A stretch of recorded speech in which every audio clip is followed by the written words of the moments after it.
Hello friends, आज मैं आपके साथ इकोनॉमिक्स का एक और टॉपिक लेके आया हूँ और टॉपिक का नाम है टैक्स। और इसका मीनिंग बताऊंगा, इसकी डेफिनेशन बताऊंगा और इसके फीचर्स या कैरेक्टरिस्टिक्स इस वीडियो में मैं आपके साथ डिस्कस करूंगा।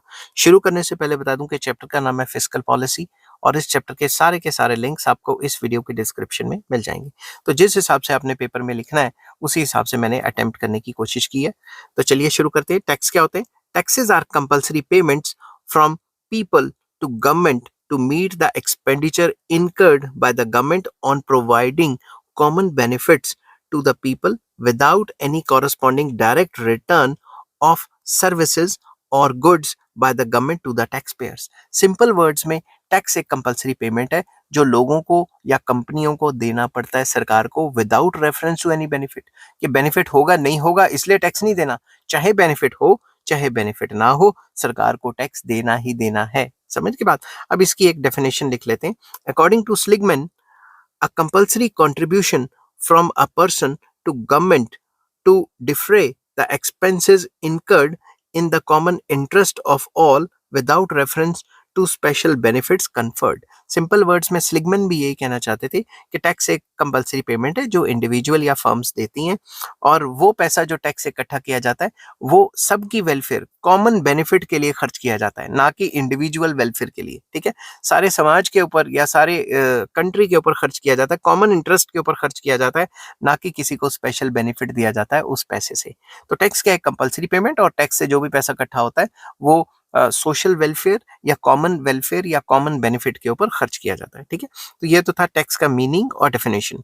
अब हम डिस्कस करेंगे फीचर्स और कैरेक्टरिस्टिक्स क्या है, खासियत क्या है, विशेषताएं क्या है टैक्स की। ठीक है, तो सबसे पहला कंपल्सरी कंट्रीब्यूशन। टैक्स एक कंपल्सरी कंट्रीब्यूशन है, कोई डिनाई नहीं कर सकता, देना ही देना है। ठीक है, tax is a compulsory contribution to the state from people on account of income earned, ownership of property and certain economic activities carried by the taxpayers। तो बेसिकली टैक्स एक कंपलसरी पेमेंट है जो सरकार को या स्टेट को देना ही देना है।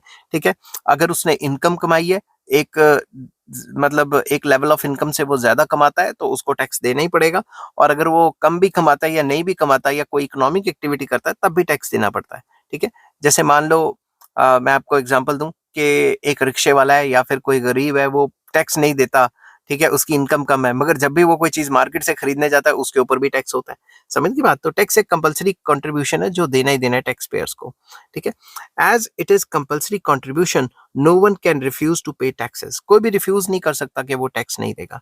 Refusal to pay taxes is liable to legal action and punishment by the government. अगर कोई भी टैक्स देने से इनकार करता है तो उसके ऊपर लीगल एक्शन लिया जा सकता है और उसको सरकार पनिश भी कर सकती है। ठीक है, करती है, करेगी, क्या करेगी। ठीक है, नेक्स्ट आ जाता है सेकंड जो करेक्टरिस्टिक है वो है पर्सनल ऑब्लिगेशन।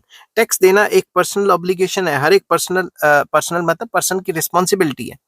Another characteristic या feature of a tax is that it imposes a personal obligation on the taxpayer।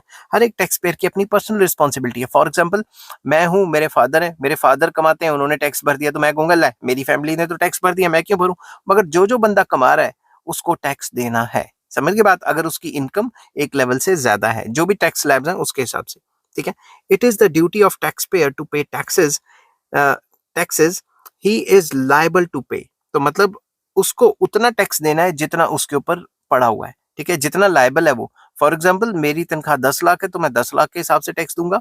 मेरी तनख्वाह 50 लाख हो जाती है तो मैं 50 लाख के हिसाब से टैक्स दूंगा, मगर इतनी नहीं है, आप टेंशन मत लेना, इतनी तनख्वाह नहीं है मेरी। ठीक है, तो मतलब कहने का मतलब ये है कि जितनी की आपकी तनख्वाह है उस हिसाब से आपका टैक्स जो डिसाइड होता है कैलकुलेशंस के बाद उतना आपको देना है, वो आपकी पर्सनल रिस्पॉन्सिबिलिटी है।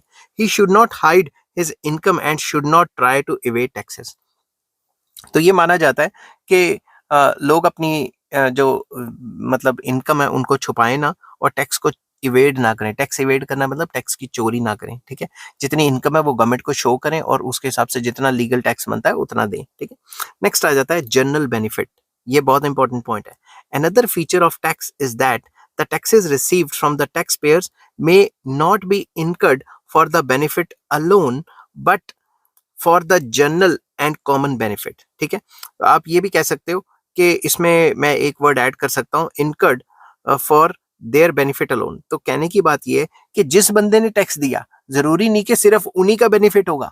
ये सबके बेनिफिट के ऊपर ये जो पैसा इकट्ठा हुआ है, ये पूरे के पूरे कंट्री, हर एक सिटीजन के बेनिफिट के ऊपर जो है खर्च किया जाएगा। ठीक है, मैं इसको और दोबारा से पढ़ के आपको समझाने की कोशिश करता हूँ कि another feature of tax is that the taxes received from the tax payers may not be incurred for their benefit alone. सिर्फ उन्हीं का फायदा नहीं होगा जिन्होंने टैक्स भरा है, but for the general and common benefit. अगर कोई बंदे ने टैक्स कम दिया है या ना दिया है या कुछ है, बहुत गरीब है, वो भी सड़क पे चल सकता है, बाकी भी सड़क पे चल सकते हैं जो टैक्स देते हैं। Taxes collected by the government are spent by it for the general welfare of the people. वही वाली बात कि आम वेलफेयर के ऊपर खर्च किया जाएगा, जो भी पैसा होगा सबके ऊपर खर्च किया जाएगा। ये नहीं कि किसी पर्टिकुलर बंदों के ऊपर खर्च कर दिया। अब कुछ एक्सेप्शंस हो सकते हैं, जैसे मैं आपको कहूं कि सरकार ने इतना ज्यादा टैक्स किया और 4-5 मिनिस्टरों की सिक्योरिटी लगा के रखी है, और जब भी वो एक जगह से दूसरी जगह जाते हैं और ट्रैफिक जाम हो जाता है, तो हमारी वेलफेयर जो है हिंडर करती है। अब हमारे कंट्री में वीआईपी कल्चर ही बहुत ज्यादा है, समझ की बात। Be it any government, be it any party, मैं सबकी बात कर रहा हूँ। ठीक है, मैं किसी एक पर्टिकुलर पार्टी के अगेंस्ट या फेवर में बात नहीं कर रहा हूँ। मैं तो ये कह रहा हूँ कि जो हमारा टैक्सेस होता है उससे ये मिनिस्टर्स वगैरह को बेनिफिट ज्यादा होता है, उनको तो मुफ्त की तनख्वाहें लगी हैं, मुफ्त के गाड़ियां मिली हुई हैं, आम बंदे को इतनी ज्यादा फैसिलिटी सरकार नहीं दे पाती। ठीक है, taxes are not paid because an individual has received some specific benefit from the government. Taxes इसलिए नहीं दिया जाता कि कुछ इंडिविजुअल्स को स्पेशल बेनिफिट दे दो और बाकियों को दो ही ना। समझ की बात, ये कोई राजा महाराजा का सिस्टम तो नहीं ना चल रहा कि सबसे टैक्स या जो कर लगता था या जो लैंड रेवेन्यू वो होता था और राजा अपनी मर्जी से खर्च करता था। ऐसा नहीं होता। आजकल डेमोक्रेसीज हैं, वेलफेयर स्टेट्स हैं, और जो भी पैसा इकट्ठा होता है टैक्स की फॉर्म में, वो पूरे कंट्री के वेलफेयर के ऊपर खर्च किया जाता है। Thus, if I pay tax to the municipality, it does not mean that this tax will be spent on improving the road in front of my house। तो सिंपल वर्ड्स में समझाने की कोशिश की है कि अगर मैंने म्यूनसिपैलिटी को टैक्स दिया तो इसका मतलब ये नहीं मेरे घर के आगे की जो रोड है वही बनेगी और बाकियों के घर के आगे की रोड नहीं बनेगी। Instead it is use for the welfare of the community as a whole. तो जो पैसा सरकार टैक्स की फॉर्म में इकट्ठा करेगी वो सारी की सारी जो कम्युनिटी है, सारा का सारा जो कंट्री है, उसकी वेलफेयर के ऊपर खर्च किया जाएगा। Next point very important, no quid pro quo. ये बहुत इंपॉर्टेंट वर्ड्स हैं। क्विड प्रो को ये समझना, इसकी कोशिश समझना। ठीक है, कोशिश मतलब समझना, इसको अच्छे तरीके से एक्सप्लेन करने की कोशिश करूंगा मैं, आप अच्छे तरीके से इसको अंडरस्टैंड करना। क्विड प्रो को का मतलब होता है कि आप दे रहे हो उसके बदले आपको उतना नहीं मिलेगा। समझ की बात। तो क्विड प्रो को मतलब जैसा आपने व्यवहार किया आपके दोस्त ने भी वैसा व्यवहार कर दिया, मगर टैक्स में ऐसा नहीं है। ठीक है, an important characteristic of taxes is that there is no quid pro quo, मतलब something given in return promised by the government to the taxpayer। अब आप टैक्स दे रहे हो सरकार को, तो इसके बदले सरकार आपको कुछ गारंटी नहीं कर रही कि भाई हम इतनी रोड बनाएंगे, हम ये करेंगे। कोई मतलब गारंटी नहीं है कि आप अपना पैसा सरकार को दे रहे हैं टैक्स की फॉर्म में तो सरकार आपको इतना परसेंट ही फायदा देगी। ठीक है, ऐसा कुछ नहीं है। There is no direct give and take relationship between the tax payer and the government और टैक्स पेयर के बीच में कोई direct give and take relationship नहीं है कि हम सरकार को इतना टैक्स दें, सरकार इतनी किलोमीटर रोड बनाएगी तो हिसाब किताब बराबर, ऐसा कुछ नहीं है। In other words, a tax payer does not receive a definite direct and proportionate जो बेनिफिट है, प्रोपोर्शनेट यहाँ लिखना था, बेनिफिट लिखना था, मैं यहाँ लिख देता हूँ बेनिफिट, यहाँ पे बेनिफिट लिख देता हूँ। ठीक है, benefit from the government for the payment of taxes. तो कभी कभी ऐसा होता है मैं स्पीड में लिख रहा होता हूँ तो एक आधा वर्ड मतलब रह जाता है।